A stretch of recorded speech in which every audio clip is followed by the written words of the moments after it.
कि जात पात की करो विदाई, हिंदू हिंदू भाई भाई, ऐसा इन्होंने कहा। हमारे देश की जनता खुश हो गई, लोग इनके पीछे लग गए।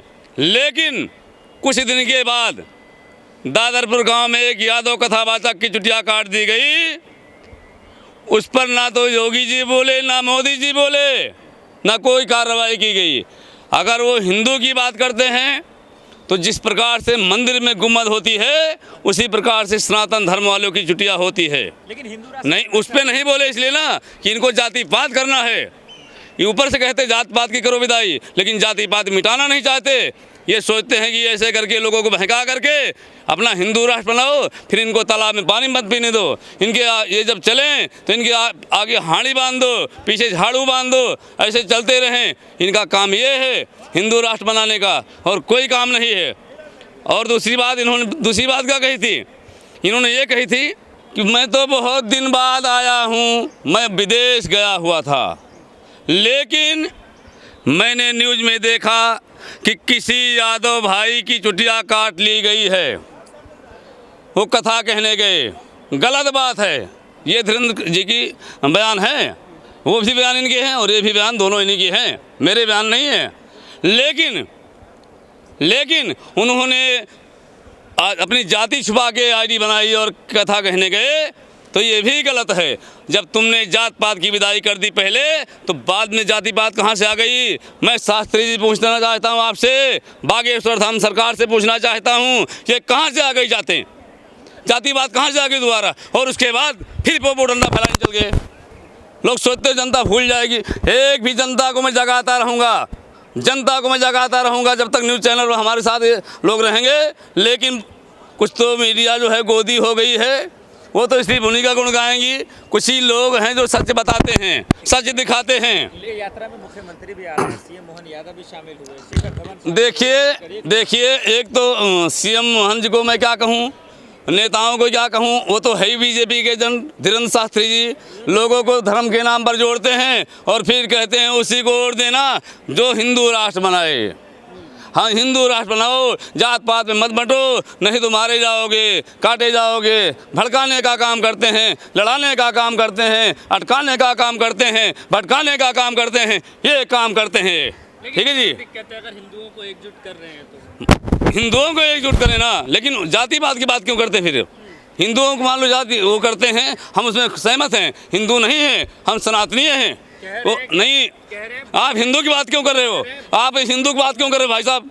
आप नहीं चाहते? नहीं, हिंदू नहीं, हम सनातनीय हैं। अरे हिंदू राष्ट्र आप नहीं चाहते? नहीं, हम हिंदू है ही नहीं, हिंदू राष्ट्र क्यों चाहेंगे? हम सनातनीय हैं, सनातन धर्म वाले हमें। तो बाबा बागेश्वर क्यों हिंदू चर्चा कर रहे हैं? अरे वो फर्जी है ना, बताता हूँ मैं, फर्जी बाबा है वो। फर्जी बाबा? और क्या, करोड़ों लोग, अब जिनको पता नहीं, हम जैसे हम भी पहले मानते थे भाई, लेकिन जब उनकी हमने बयान सुने तो हम हम साइड हो गए। बिल्कुल भक्त हैं हम। ऐसा नहीं कि हम देवी देवता नहीं मानते हैं, हम भी मानते हैं, हम भी बिल्कुल थे। उनको हम खूब मानते थे, उनकी रोज टीवी देखते थे, पर्ची निकाल देते थे, वो संशय से मारे जाते थे जो उठक पटकते थे। अब पता नहीं क्या सच है क्या झूठ है भैया, लेकिन ये तो पता क्या, इस प्रकार से मैं करावल नगर दिल्ली में दिखाता हूँ, एक शनि जी का मंदिर है, वहाँ जाइए, लाखों लोग लौटते पोड़ते रहते हैं। ये वहाँ ही नहीं, ये जहाँ भी होता है वो अपने आप खेलना शुरू हो जाता है। कुछ लोग पाखंडी करते हैं, ऐसा करते हैं, ये आप उसके ऊपर मत जाइए। ये हमेशा मोदी जी उसी को बाबा छोटा भाई बोलते हैं। मोदी जी तो इसलिए कहते हैं कि उनको वोट चोरी करना है, वोट बेईमानी करना है, जोड़ना है, ठीक है। लेकिन मोदी जी से मैं कहना चाहता हूँ कि किसी वतन हितकारता है क्यों बने हो अक्ल के अंधे, धर्म के नाम पर होकर सियासी करते हो धंधे।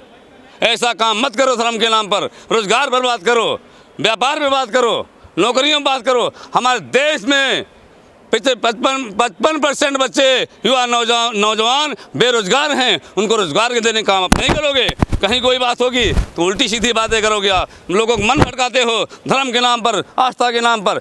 ये कम से कम मैं इस मीडिया के माध्यम से आप लोगों को कहना चाहता हूं, सरकार को जगाना चाहता हूं, युवा नौजवान को जगाना चाहता हूं कि अपना हक मांगो, लड़ोगे नहीं, जब तक बच्चा नहीं रोता दूध भी नहीं पाता। इस सब यात्रा विरोध जो कर रहे हैं, क्या बंद हो जाए, रुक जाए, रद्द हो जाए, क्या हो जाए? देखिए, मैं बंद करने का भी विरोध नहीं करूंगा, वो मैं तो जाऊंगा नहीं, ठीक है जी। इसी प्रकार से मैं ये कहता हूं, जिसको भी समझ में आए, हमारे जितने भाई हैं, मैं किसी को विरोध ही नहीं करूंगा। जो भाई जाना चाहता है तो मैं दबाव नहीं देना चाहता हूं, लेकिन मैं नहीं जाऊंगा। और मैं चाहता हूं कि ऐसे पाखंडी बाबा के पास कोई नहीं जाए। तो क्या प्रूफ क्या प्रूफ ये है, उनका बयान स्वयं है। उन्होंने क्या कहा, जात पात की करो बजाय हिंदू हिंदू भाई भाई, ठीक है। जात पात की बजाय कर दिया, दोबारा हिंदू कैसे आ गया वो आईडी? तुम कह रहे हो हिंदू, तुमने आईडी छुपा, जाति छुपा के आईडी बनाई, दोबारा कैसे आ गया? ये है हमारे पास प्रमाण इनका। आज ये लोग 19 साल से सत्ता में था, 5 साल और सत्ता में रहेंगे। बिहार को जो है ये लोग क्या देने वाले हैं, बिहार की जनता समझ चुकी है। ये जो है बिहार का सबसे बुरा दिन है वहाँ के आम जनताओं के लिए। बोल रहे हैं कि जो इंडिया गठबंधन है उसको जनता ने, बिहार की जनता ने स्वीकार नहीं किया है, उनको खारिज कर दिया है। देखिए, बिहार की जनता जो है इंडिया महागठबंधन को तरहत्ती पर रखे हुए है और वहाँ के लोग समझदार हैं, सब समझ चुके हैं। बिहार में एक ही चर्चा हो रहा है कि किस तरह से भाजपा सरकार, मोदी जी सिस्टम का दुरुपयोग करके वोट लूट के सत्ता में वापस आ गए चुनाव आयोग के सहयोग से। आप सरकारी संस्था पर बार बार सवाल उठा रहे हैं, लेकिन आप हरियाणा हारे, दिल्ली हारे, मध्य प्रदेश, राजस्थान, छत्तीसगढ़, महाराष्ट्र, तमाम राज्य हारते चले गए, लेकिन आप चुनाव का बहिष्कार नहीं कर रहे हैं। चुनाव आप एक बात बताइए, आज जब पूरा देश, दुनिया, अमेरिका तक जितने विश्व के देश है, बड़े बड़े देश हैं, सारे इस ईवीएम सिस्टम को नकार दिए। लेकिन ये सिस्टम अगर 100% श्योर होता तो पूरे विश्व में इसी पे चुनाव होता। तो सबसे बड़ा जो है दुरुपयोग का कारण जो है, सबसे बड़ा दुरुपयोग का जो कारण है सरकारी मशीनरी है और सरकारी सिस्टम है। चुनाव आयोग जो वोटिंग करा रहा है उसकी पूरी निष्पक्षता ही हरियाणा चुनाव, महाराष्ट्र चुनाव, बिहार चुनाव, चाहे 2024 लोकसभा चुनाव, प्रधानमंत्री का संसदीय क्षेत्र चुनाव, आप सारे का रिकॉर्ड उठा के देखिए। जिस देश का प्रधानमंत्री खुद चुनाव 2024 में हार जाने के बाद उनको विजयी बना दिया गया था, तो उस चुनाव आयोग पर आप कैसे विश्वास कीजिएगा? इस तरह से एक प्रेस कॉन्फ्रेंस करते हैं राहुल गांधी और उसके बाद खुलासा करते हैं कि वोट चोरी हुआ, कैसे वोट बढ़े, लेकिन ईवीएम का कभी मुद्दा नहीं उठाया। एक बात बताइए, सरकार कोई मशीन खराब नहीं होता है, कोई मशीन खराब नहीं होता है। उस मशीन के जो ऑपरेटर होते हैं वो खराब लोग होते हैं। तो जो वो मशीन चलाने वाले लोग हैं, जो डाटा फिट करने वाले लोग हैं, वही सबसे बड़ा गड़बड़ी का जड़ है। अगर निष्पक्ष चुनाव होता तो भाजपा जो है, जो स्थिति में आज इंडिया महागठबंधन की सीटें हैं, उस परिस्थिति में भाजपा गठबंधन का सीट होता और वहाँ जो है इंडिया महागठबंधन सत्ता में होती।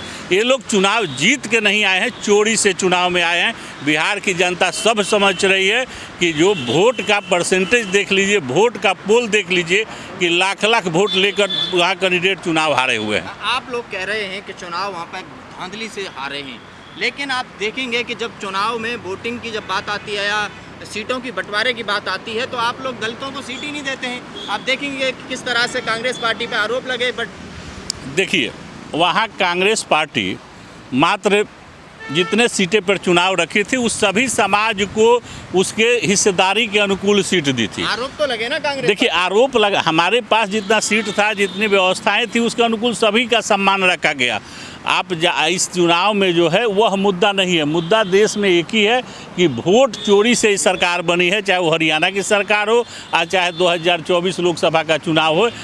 जनता समझ चुकी है। जनता जिस दिन जग जाएगी ये सारे सिस्टम दुरुस्त हो जाएंगे। आप वोट चोरी का लगातार बात कर रहे हैं कि राहुल गांधी मुद्दा उठा रहे हैं, लेकिन जनता तो नहीं समझ रही है इस मुद्दे को। आज आप एक बात बताइए, क्या वोट चोरी नहीं हुआ कि नीतीश कुमार ने एक दिन पहले 1 करोड़ महिलाओं को 10-10 हज़ार रुपया खाता में डाल दिए।